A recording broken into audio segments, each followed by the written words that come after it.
Ya les hemos contado cómo se relacionaban con el amor y el sexo en la Rus, el Imperio Otomano, la Inglaterra victoriana y la India antigua. Pero esto solo pudo inventarse en la antigua China. ¿Es verdad que en el Reino Medio no practicaban el sexo por placer? ¿Es cierto que el primer manual de sexo fue escrito por el emperador Juan Di? ¿Por qué el harén en el Reino Medio no se parece en nada a un paraíso masculino? ¿Cuál es el tipo de matrimonio más inusual que se inventó en el Reino Medio? ¿Es verdad que una princesa china antigua tenía su propia cama en un burdel? ¿Y cuál es el secreto de las técnicas sexuales taoístas? Así que nuestra protagonista se llama Niu Si y vivía una vida normal. Hacía vino y lo vendía en su bodega. Pero un día recibió la visita de un cliente inusual. Bebió mucho y, cuando se quedó sin dinero, dejó como garantía un antiguo tratado. Niu Si aceptó la garantía y, cuando el visitante se fue, lo miró. Resultó ser el libro La doncella sincera, uno de los tratados taoístas sobre sexo. Lo que vio allí la dejó en shock. Si en Occidente, bajo la influencia del cristianismo, el sexo es un pecado que requiere arrepentimiento y expiación, en la tradición taoísta de la antigua China se desarrolló una actitud especial hacia el amor carnal. Aquí es toda una ciencia, de la cual dependen tanto la iluminación como la salud. El proceso mismo de unión entre un hombre y una mujer se percibía como parte del orden natural y era un deber sagrado para cada hombre y mujer. Y no había ningún sentimiento de pecado, que luego se convirtió en la base de la civilización occidental. En el taoísmo no hay una división eterna, el cuerpo no es malo y el espíritu no es bueno. Ambos son hermosos. Es más, es precisamente el sexo lo que ayuda a transformar la energía sexual en energía espiritual. Según la doctrina taoísta, todo en el mundo consiste en la esencia femenina oscura yin y la masculina luminosa yang. La armonía de estos dos principios era la tarea del ser humano. Así lo dice uno de los tratados taoístas: si conoces el camino de la unión de yin y yang, podrás obtener los 5 tipos de placeres.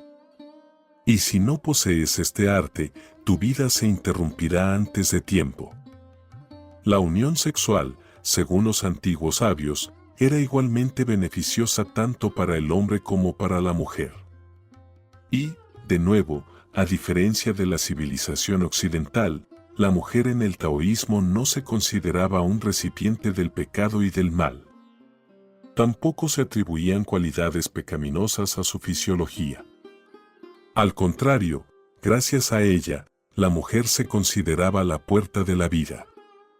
Y aunque se le asignaba un estricto segundo lugar después del hombre, como aseguran los taoístas, este segundo lugar es como el de la tierra después del cielo.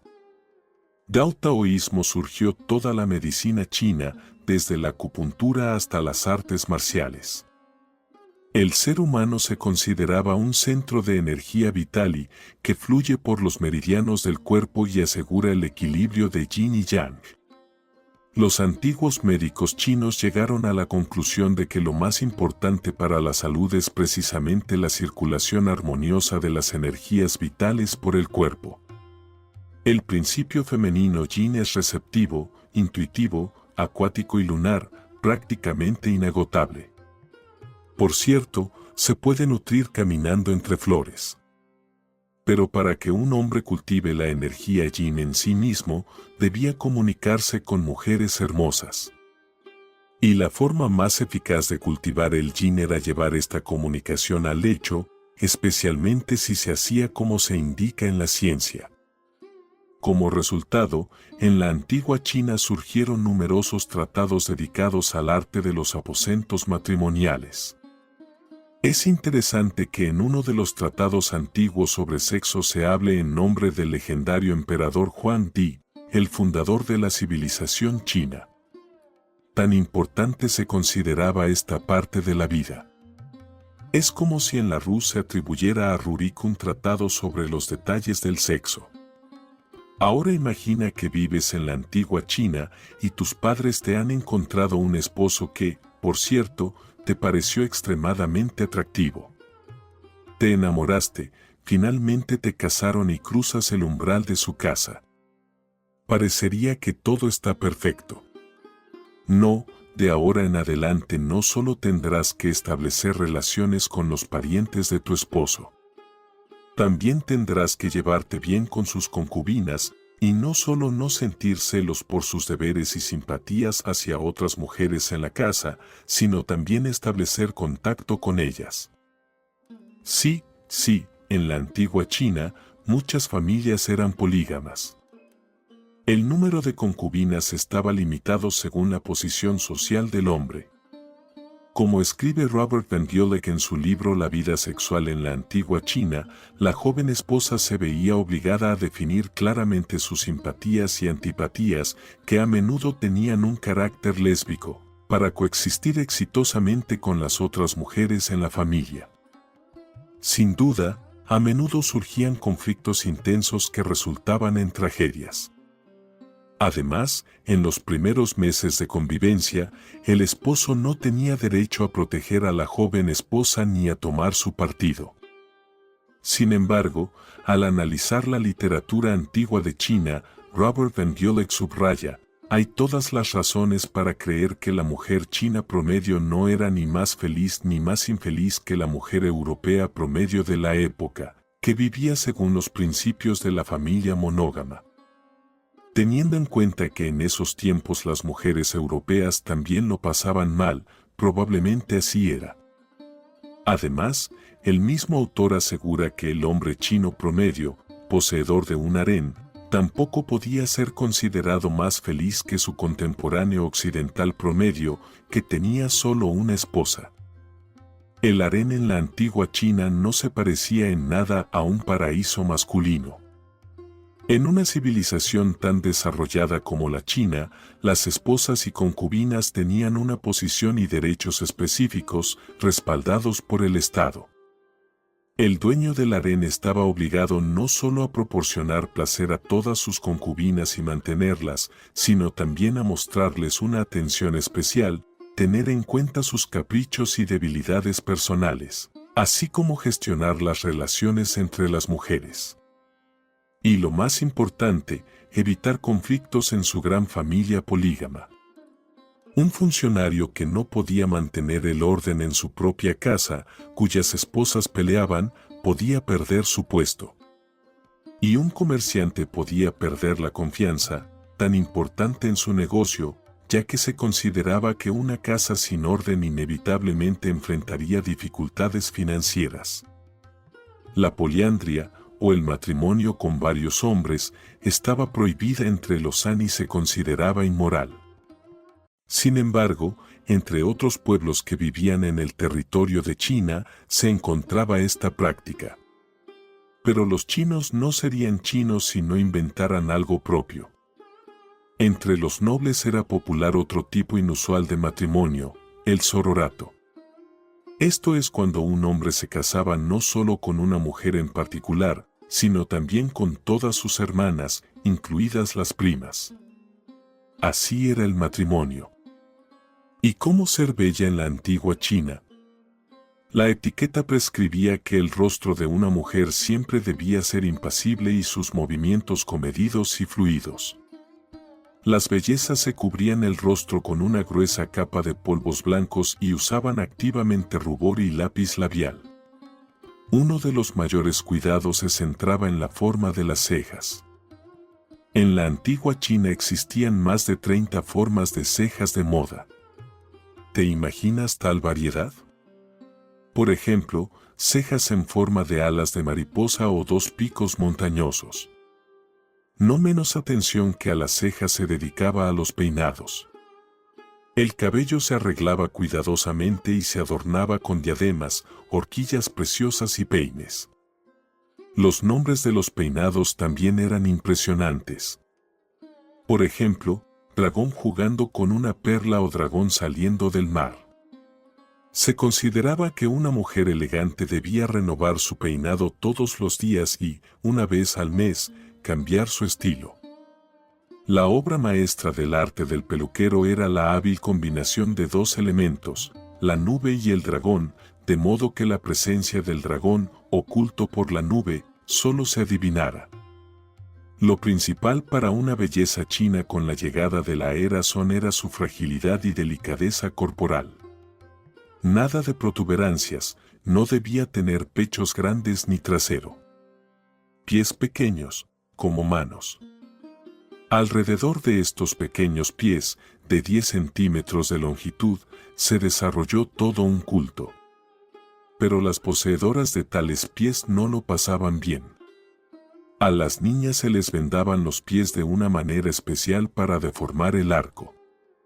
Todo el proceso cruel duraba 3 años. Las mujeres con estos pies eran consideradas el ideal de belleza. Solo una poseedora de tales pies podía convertirse en concubina de un noble, incluso si venía de una familia humilde. En resumen, era un tipo de ascensor social que condenaba a las mujeres a la discapacidad, ya que sin ayuda no podían ni siquiera ponerse de pie. Volvamos a nuestra protagonista, que obtuvo un tratado secreto de los sabios chinos. Los libros taoístas sobre el arte de los aposentos matrimoniales estaban destinados solo a aquellos que dedicaban su vida a seguir el gran camino. Las personas ajenas no tenían acceso a ellos. La astuta Niusi se dio cuenta del tesoro que tenía en sus manos y rápidamente copió los capítulos seleccionados. Y cuando el taoísta vino a reclamar su garantía, ella le devolvió el libro. Después de estudiarlo detenidamente, decidió actuar. Convirtió su tienda en un dormitorio donde acumulaba energía y con jóvenes, utilizando las técnicas aprendidas del tratado taoísta. Así pasaron 30 años alegres. Durante este tiempo de prácticas continuas, rejuveneció y ahora parecía tener 20 años. Y entonces, aquel mismo taoísta inmortal volvió a su bodega. Aunque las técnicas taoístas solo estaban disponibles para los elegidos, en la antigua China predominaba el patriarcado y no existía el puritanismo ni la hipocresía en lo que respecta a la vida íntima. La educación sexual era bienvenida. Había la costumbre de regalar a los recién casados una especie de versión china del Kama Sutra en la boda.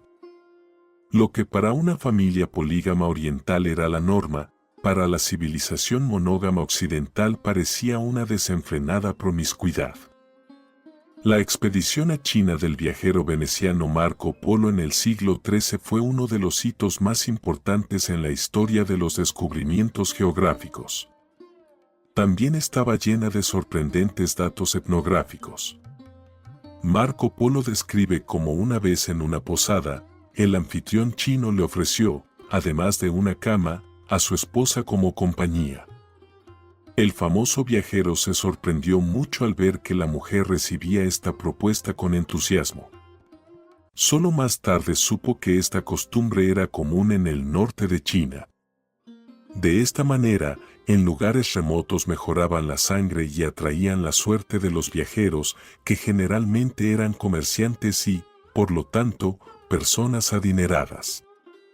Sin embargo, en la tradición china no existían las estrechas relaciones habituales entre marido y mujer. Fuera del lecho, todo era extremadamente complicado. Los cónyuges debían evitar cualquier contacto físico. No debían rozar sus mangas al pasar algo al esposo, y mucho menos usar la taza o el plato del otro. Incluso en la cama, no podían llamarse por su nombre. ¿No lo crees?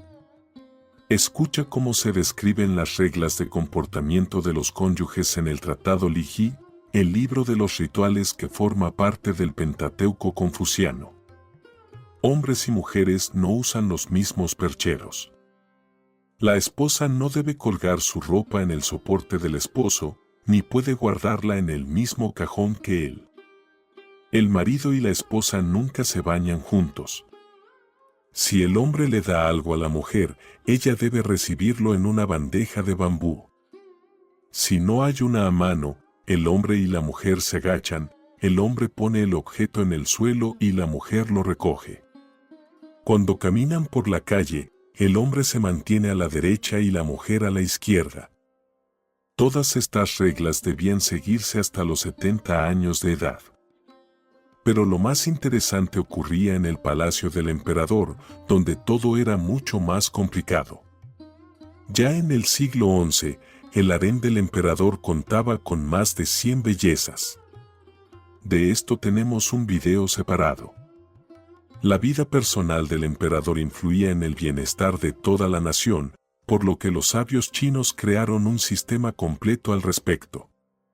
La emperatriz tenía derecho a una noche de amor durante la luna llena. Se creía que en este momento era más probable la concepción de un heredero. Después de ella, el segundo y tercer día, traían a las concubinas favoritas del emperador a sus aposentos, a veces incluso en grupos de 3 a la vez. Los demás días compartían la cama con 10 concubinas. Y en la luna nueva, traían a las menos favoritas. Con tal actitud hacia la vida íntima, los burdeles eran establecimientos completamente legales y respetables. Tanto que incluso las hijas del emperador los visitaban. Así, la princesa Sanjin de la dinastía Song, que vivió hace unos 1000 años, tenía su propia cama en un burdel lujoso. Allí, debía pasar la noche con 30 de los hombres más guapos, y al mismo tiempo. Logró esto dirigiéndose a su hermano el emperador, también conocido por sus orgías con concubinas y eunucos. Ella le dijo: «Tú tienes más de 10.000 mujeres en tus palacios, y yo solo tengo un esposo. Eso es injusto». Después de eso, su hermano organizó su entretenimiento con 30 amantes. Ahora volvamos a nuestra heroína, que se encontró cara a cara con el mismo sabio taoísta inmortal. Él notó de inmediato los cambios en ella y cómo había rejuvenecido significativamente en los últimos 30 años, y dijo: robar el Tao, comprendiendo sin un maestro, es lo mismo que tener alas pero no saber volar. Después de esto, él tomó a nuestra hermosa Niu Si y se la llevó a algún lugar desconocido para comprender el Tao y los secretos de la vida eterna a través de la unión sexual. Nunca más se la vio en la bodega de vino. Entonces, ¿qué estaba escrito en ese tratado? ¿Cuáles son los secretos de las técnicas sexuales taoístas? El monje budista Daoan, que vivió en los siglos 3-4, escribe: los taoístas en su desenfreno se adherían a prácticas indecentes expuestas en el libro amarillo, tales como abrir las puertas de la vida, abrazar al infante adepto y el dragón se une al tigre. Pero estas son palabras de un monje budista. ¿Y qué escribieron los propios taoístas?